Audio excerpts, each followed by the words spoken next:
Somebody had asked me about the ghost rain, so I told them I would do another video on it. Okay, so I'm just going to go over the ghost rain. What have we got here?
Okay, well, I must be having fun. I just keep going. Yeah, it's got a sort of a trail to it that is kind of like crickets or frogs, you know. Maybe you don't know, but that's the way I'd kind of describe it. Sort of like digital crickets or frogs. It does have a reverb component. I'm almost tempted to take it apart and see if there's actually, you know, a little digital reverb unit inside this pedal. It definitely sounds more lush or reverby, if you will, than your average. It's not a delay, you know, it's not a pure delay. It really is a reverb delay.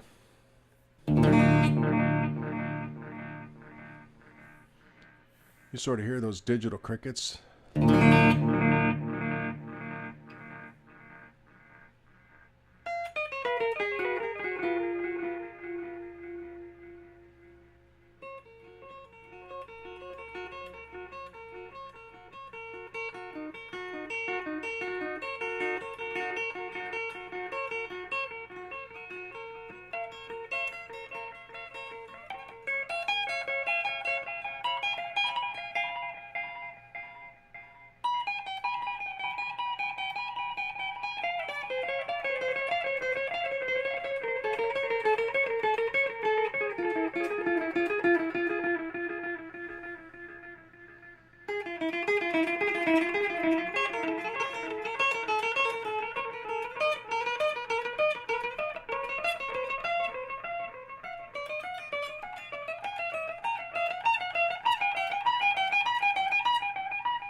You know, there's a channel, Maxwell C. That is an excellent channel. He does a great job on his videos. He's a great guitar player. Seems like a great human being. He was doing a demo on a stereo delay. The brand name escapes me. I'm tempted to say Moore, but I don't think it's a Moore. Anyway, he brought up the thing of it was a stereo reverb demo, and he brought up the thing of, you know, I might add this to my pedal chain. Usually I get my reverb effects just by using delays in a certain way, which, you know, that is something you can do. You can get a delay to sound like a reverb. But I think it's good maybe to have a reverb pedal or a reverb somewhere, you know, in your amplifier or whatever. To me, reverb is sort of like it's just a wave, right? A smooth wave. Whereas when you use a delay pedal to kind of get the reverb sound, it sort of has these little ripples in it, or maybe even a lumpiness. Anyway, this Ghost Rain,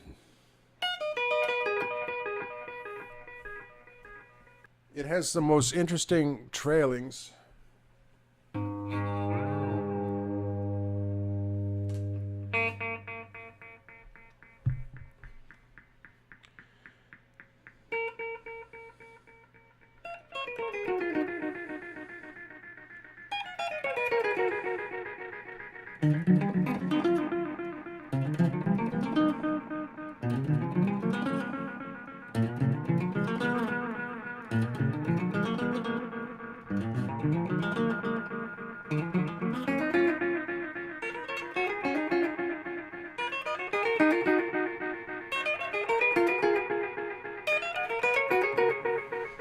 It really sounds like a hybrid between a reverb pedal and a delay pedal.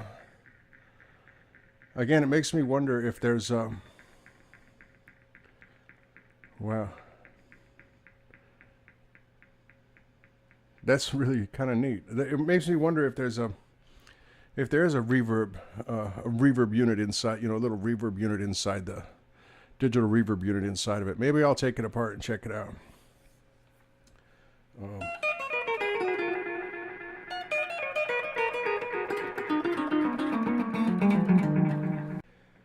I don't know what else to tell you about the Ghost Rain.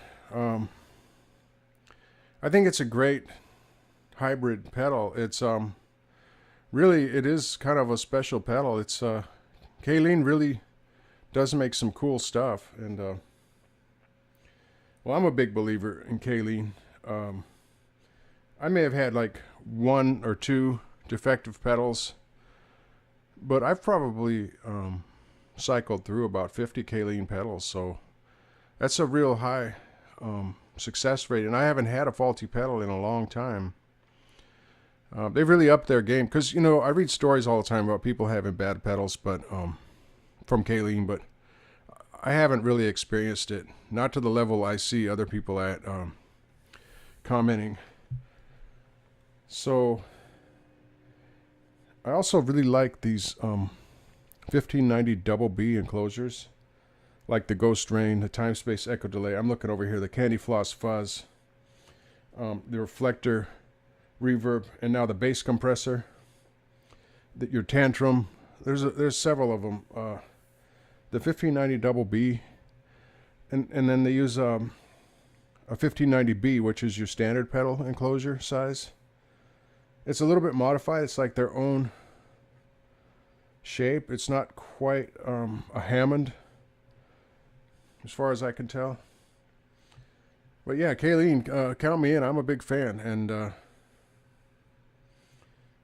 I just got the Bear Fuzz. It's 2 knobs in a 1590B.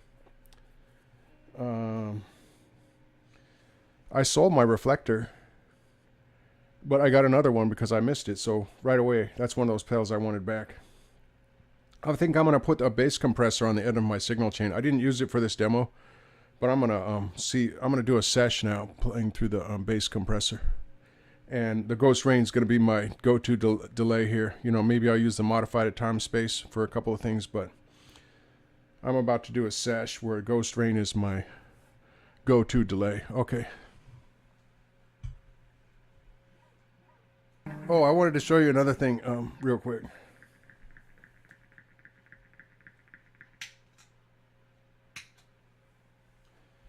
I put a resistor on the modification that I had done to the time space.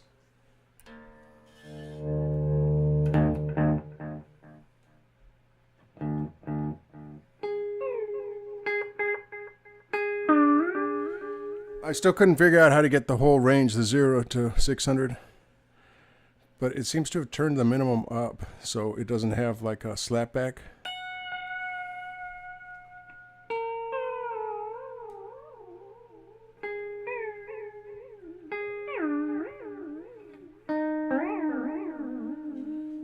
I don't know if you remember that modification from before, but it was kind of noisy. It made like a big, kind of like a thunder or something when it didn't have the resistor. I threw a little 39K resistor into the circuit, and it's just 2 wires really going into an expression pedal jack.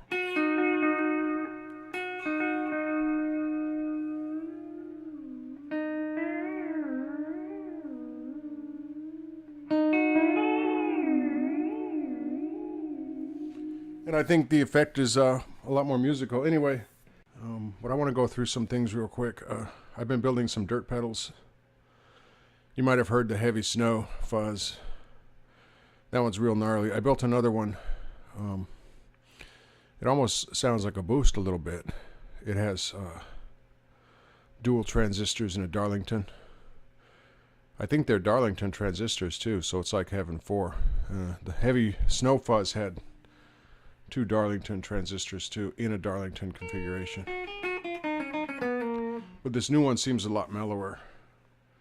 A lot more mellow. I think that the heavy snow had 2 single transistor circuits in serial. And this new pedal has just two transistors in a Darlington. It's an Electra distortion. It fuzzes up a little bit. I put the diodes on a potentiometer so you can dial the diodes in or out. And I think that they clip asymmetrically. Anyway, that's all neither here nor there. I just wanted to throw in some things on this Ghost Rain video that I'm about to make. I have the most normal sounding guitar, I think, one of the most normal sounding. Right, it's not like an odd point of reference like a Donless P90, right? This is an Archer ST10. Hopefully this is the last demo sort of video that I make, or test video, that I have this configuration where my vocals are on one side and the guitar is on the other side. I have that was the other bit of news. One of the other bits of news is I have a Behringer compressor with Xenix preamps that I intend to use on further demos to get everything centered. This audio device, you know, it's split, stereo split into Windows Movie Maker. But with a Xenix preamps, well, with this Behringer, it's an 8-channel mixer. I think it's called an 802 or something. Xenix 802. Yeah, I'll be able to pan everything into the center. Plus, it'll be offloading the phantom power into an external device instead of the phantom power being drawn off the I/O device, which I'm pointing at here. You know, instead of the phantom power being drawn off the computer's USB, which I think it may affect things. Well, these I/O devices, I don't know if you've used one, but in my experience, they oftentimes break up. They start breaking up. And that could be because of background programs and such and such. There's a lot of things that can cause it, but it is a thing for some of us. Okay, oh, yeah, of course. Can you see the custom, the PH, no, it's not a PH, the PH is over there. It's a Custom KG100FX 2.0. So I don't know what the circuit difference is between that and the original, the so to speak, the 1.0. But it has red trim, which the earlier version did not. I like this amp. Just right offhand, I think it's got actually a better clean, almost. Well, one thing, it doesn't have 3 flavors per, on drive and 3 flavors on clean like the Bandit did. But just the flat out, the clean doesn't have that ice pick in the ears like at least a couple of the flavors of the PV did. It's a very well done clean, and this amp is less than $200. It's 100 watts. So there's that. One thing I would do is I would lose the effects. I haven't even tried them. I intend to use pedals. It does have a pedal loop. Maybe I'll try that. But I would lose the onboard effects and put an attenuator switch like on a Katana or a Bandit, or a lot of different amps, right, that you can turn down the power level. Because I'm playing here like at less than 1 really on a range of 1 to 10. The volume is way down, in other words, and it's pretty darn loud.